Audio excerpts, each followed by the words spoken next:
मित्रांनो, आज अचानक गॅस सिलेंडरचे दर 60 रुपयाने आणि कमर्शियल सिलेंडरचे दर 115 रुपयांनी का वाढले? हे वाढलेले दर फक्त महागाईचा भाग आहे की यामागे काही डिप्लोमॅटिक कारण दडलेलं आहे? तसेच संजय सिंह यांनी सरकारवर एक गंभीर आरोप केलाय.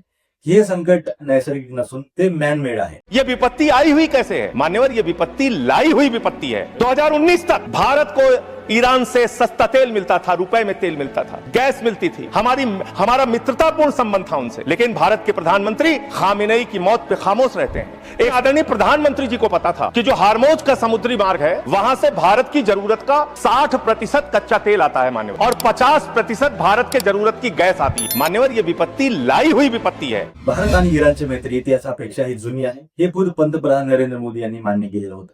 पण राजकारणात समीकरणं बदलली. 2021 पर्यंत भारत इराणकडून स्वस्त दरात तेल विकत घेत होता. सर्वात महत्वाचं म्हणजे हा व्यापार रुपयात व्हायचा. यामुळे डॉलरचं मूल्य कमी व्हायचं आणि परकीय चलन साठ्याची बचत व्हायची. पण अमेरिकेच्या दबावामुळे आपण इराणकडून तेल घेणं बंद केलं आणि तिथूनच खऱ्या समस्यांना सुरुवात झाली.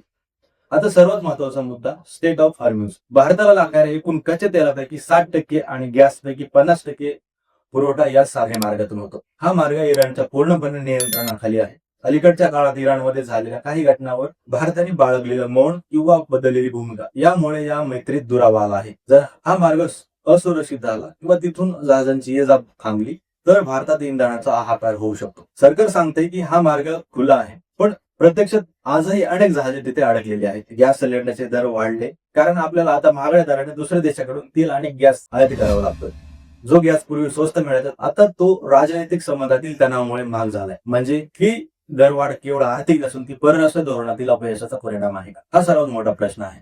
मित्रांनो, सामान्य माणसाच्या खिशावर पडणारा हा भार कमी करायचा असेल तर भारताला आपले जुने मित्र आणि ऊर्जा सुरक्षेवर पुन्हा विचार करावा लागेल. तुम्हाला काय वाटतं? कमेंटमध्ये नक्की सांगा.